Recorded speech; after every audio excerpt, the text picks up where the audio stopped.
আগামী দিন জেনে রাখবেন, দুয়ারে সরকার দেখেছেন, আমাদের পাড়া আমার সমাধান দেখেছেন, কাজ শুরু হয়ে গেছে। নেক্সট আমরা করব দুয়ারে স্বাস্থ্য। স্বাস্থ্যসাথী থাকলেও হবে আপনার পাড়ায়, আপনার ব্লকে, আপনার টাউনে। ডাক্তাররা আসবে, নার্সরা আসবে, প্যারামেডিক্যালরা আসবে, তারা আপনাদের চিকিৎসা করবে, যাতে ভবিষ্যতে কিছু বড় কিছু হওয়ার আগে আপনারা তাকে চিকিৎসা করে বলতে পারে আপনি এই যত্ন নিন। বুঝলেন কিছু? বিজেপি বলবে আয়ুষ্মান ভারত। কে পাবে? যার বাড়িতে একটা ফোন আছে পাবে না, যার বাড়িতে একটা স্কুটার আছে পাবে না, যার বাড়িতে একটা পাকা দেয়াল আছে পাবে না। দুয়ারে স্বাস্থ্য, এটাতে কি হবে? এখন ডাক্তারবাবুরা, নার্সরা আপনাদের পাড়ায় আসবেন, আপনাদের ব্লকে, আপনাদের টাউনে, মানে আপনাদের কাছে, আপনাদের দরজার সামনে এই ডাক্তারবাবুরা, প্যারামেডিক্যাল টিম থাকবে, এরা পৌঁছে যাবেন।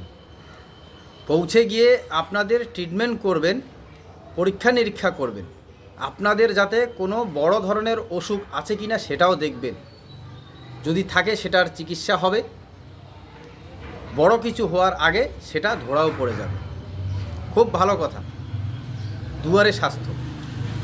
তো এবার মেন কথা হচ্ছে, প্রথম কথাটাই বলে রাখি, এই 15 বছর তৃণমূলের রাজত্বে, তৃণমূলের সরকার, মা মাটি মানুষের সরকার, এবং সেই সর্বোচ্চ চেয়ারে বসেছিলেন এই মমতা ব্যানার্জি। এই 15 বছরে কোনো ডাক্তারই তিনি নেননি। তো তারপরেও এত ডাক্তার কোথায় পাবেন?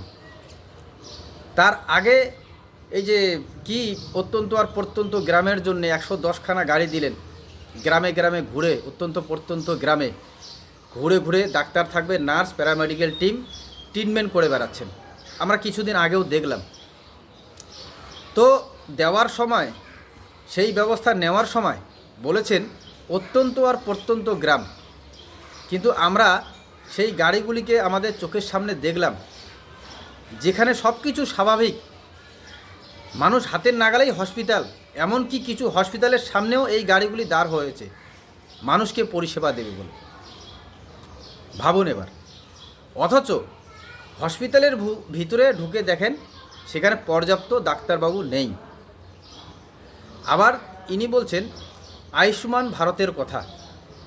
আয়ুষ্মান ভারত, বিজেপি শাসিত রাজ্যগুলিতে আয়ুষ্মান ভারত, আমাদের এখানে যেমন স্বাস্থ্যসাথী, সেরকম আয়ুষ্মান ভারত।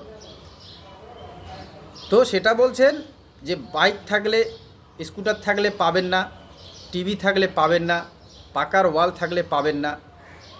আচ্ছা যাই হোক, পাবেন না, কিন্তু আমরা বাংলার ভোটার, বাংলায় জন্মেছি, আমরা বাংলায় বসবাস করি। তো বিজেপি শাসিত রাজ্যে সে আয়ুষ্মান দিচ্ছে, আয়ুষ্মানে টিভি থাকলে পাবেন না, আপনার ওয়াল থাকলে পাবেন না, স্কুটার থাকলে পাবেন না, সেটা বিজেপি শাসিত রাজ্যে। ওই রাজ্যের যারা মানুষ আছেন তারা বুঝে নেবেন। কিন্তু আমাদের রাজ্যে কি ব্যবস্থা? স্বাস্থ্যসাথী। আমি বহুবার বলেছি, এবং এই স্বাস্থ্যসাথী কার্ড নিয়ে আমি আমার এলাকার মানুষ বলুন, আরও আশেপাশের অনেক মানুষের সাথে আমি হসপিটালে গিয়েছি। তো প্রথমে তো এই স্বাস্থ্যসাথী নিয়ে গেলে আপনাকে হসপিটাল খুঁজে বেড়াতে লাগবে, বেড পাবেন না, অথচ বেড ফাঁকা থাকে। মানে হসপিটালগুলি প্রথমে বলবেই না যে বেড আছে, তারপরেও যদি একে ওকে ধরে সেখানে অ্যাডমিশন হয়ে যায়, তো ছোট থেকে ছোট অপারেশন বা রোগের জন্য আপনাকে আগে 20 থেকে 25 হাজার টাকা দিতে হবে। সেই টাকা না দিলে পরে আপনার ট্রিটমেন্ট হবেই না। তারপরে বাকি যেটা হবে 25-30 হাজার, সেটা হয়তো আপনার স্বাস্থ্যসাথী থেকে কাটা হবে।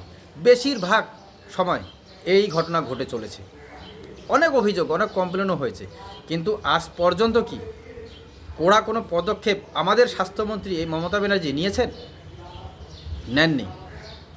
কিন্তু 15 বছর কেটে গেল স্বাস্থ্য পরিষেবা, এবং আমি আমার অনেক প্রতিবেদনে বলেছিলাম যে উত্তরবঙ্গের একমাত্র স্বাস্থ্য প্রতিষ্ঠান, চিকিৎসা ব্যবস্থা হচ্ছে উত্তরবঙ্গ মেডিকেল কলেজ ও হাসপাতাল। তো কাজেই আজকে আর আমি ওখানে কি হলো সেটা নিয়ে বলবো না, আমার আগের ভিডিও দেখবেন। তারপরেও আমি শর্টকাট করে বলি 2 বছর আগে ইএনটি বিভাগে কানের মেশিন এসেছে, যেটা 1.5 কোটি টাকা দাম। তো কলকাতা স্বাস্থ্য ভবন থেকে পাঠিয়েছে, স্বাস্থ্য দপ্তর থেকে, উত্তরবঙ্গে মেডিকেল ইএনটি বিভাগে লাগানো হয়নি, ওটি নেই বলে। ভাবুন এবার, বাদ বাকি সুপার স্পেশালিস্ট ব্লক সেটা তো এখনও পড়ে রয়েছে 150 কোটি টাকা, তার অত্যাধুনিক যন্ত্রপাতি এখনও গোডাউনে। তো আপনারা ভাবুন, স্বাস্থ্যমন্ত্রী উত্তরবঙ্গকে পাখির চোখ করে দেখছেন, তো তিনি স্বাস্থ্যমন্ত্রী ছিলেন, এই ব্যাপারগুলি পুরো মিডিয়াতে হাইলাইট। কই স্বাস্থ্যমন্ত্রী কোনো ব্যবস্থা নিয়েছেন? মমতা ব্যানার্জি কোনো ব্যবস্থা করেছেন? করেননি। কিন্তু তিনি এখন প্রচারে বেরিয়েছেন, এখন আবার নতুন করে কি বলছেন, এখন বাংলার ঘরে ঘরে, পশ্চিমবাংলার সাধারণ মানুষের দুয়ারে স্বাস্থ্য ব্যবস্থা হবে, দরজার সামনে, দরজা খুলেই স্বাস্থ্য ব্যবস্থা পেয়ে যাবেন।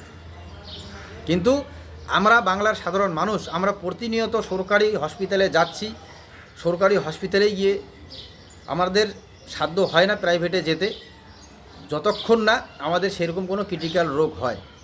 তারপরেও প্রাইভেট নার্সিংহোমের দিকে যেতে হলেও যা হবে তার থেকেও আমরা বেশিরভাগ বাইরে যাই, বহিরাগত রাজ্যে, বাইরে, আমরা সকলেই জানি।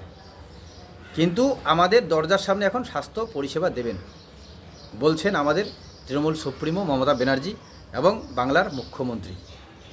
কি বলবেন অবশ্যই জানাবেন, কারণ ওনার এই বক্তব্যে আমি কোনো রকমভাবে বিবেক মন থেকে মেনে নিতে পারছি না। কারণ তিনি প্রথমেই বললেন আগামী দিন দুয়ারে সরকার দেখেছেন, আমার পাড়া আমার সমাধান দেখলেন, কাজও হচ্ছে। ঠিক সেই রকমই এখন দুয়ারে স্বাস্থ্য ব্যবস্থা হবে। এই ব্যাপারটা আমি কোনো রকমভাবে মেনে নিতে পারছি না। সেই 110টা গাড়ি ভ্রাম্যমাণ চিকিৎসা কেন্দ্র অত্যন্ত প্রত্যন্ত গ্রামের জন্যে কি হলো, কি করে বেড়াচ্ছে সেই গাড়িগুলি এখন কোথায়? খোঁজ নেবেন, যারা বাংলার মানুষ সজাগ সচেতন আছেন তারা খোঁজ নেবেন, কোথায় অত্যন্ত প্রত্যন্ত গ্রামে গিয়ে চিকিৎসা ব্যবস্থা দিচ্ছেন। এখন বলছেন দুয়ারে স্বাস্থ্য ব্যবস্থা পাবেন। আপনাদের বড় কোনো রোগ হয়েছে নাকি সেটা পরীক্ষা নিরীক্ষা করে পুরো মেডিকেল টিম থাকবে, বড় কোনো রোগ হওয়ার আগেই আপনার চিকিৎসা ব্যবস্থা হবে। বাহ! আর এদিকে 15 বছরে কোনো ডাক্তার আমাদের সরকার থেকে নেওয়া হয়নি। ভাবুন তাহলে। তো এভাবেই চলছে আমাদের স্বাস্থ্য পরিষেবা। আর আজকে আমি শিক্ষা ব্যবস্থা নিয়ে বললাম না, কারণ প্রতি মুহূর্তে আমি স্বাস্থ্য, শিক্ষা, কর্মসংস্থানও কম বলি, স্বাস্থ্য আর শিক্ষা নিয়েই বেশি করে বলি। তো কাজেই বাংলার মানুষ সজাগ থাকবেন, কারণ আমি ব্যক্তিগত মতে এই দুয়ারে স্বাস্থ্য ব্যবস্থা মেনে নিতে পারলাম না। কারণ যেটা করতে পারবেন না সেটা মানুষকে অযথা বলে বোকা বানানো ছাড়া আর কিছু না। আর আমরা যারা সাধারণ মানুষ, কিছু চটিচাটা আছেন যারা বলছেন দারুণ কাজ করছে, তারা একবার ভেবে দেখবেন যে এই অত্যন্ত প্রত্যন্ত গ্রামের সেই 110টা গাড়ি ভ্রাম্যমাণ চিকিৎসা কেন্দ্র, সেই গাড়িগুলি কোথায় কি করে বেড়াচ্ছে, আর সেই গাড়িগুলির চিকিৎসা ব্যবস্থা দিয়ে কোন মানুষের চিকিৎসাটা সঠিক পর্যায়ে হলো বলবেন অবশ্যই। ধন্যবাদ।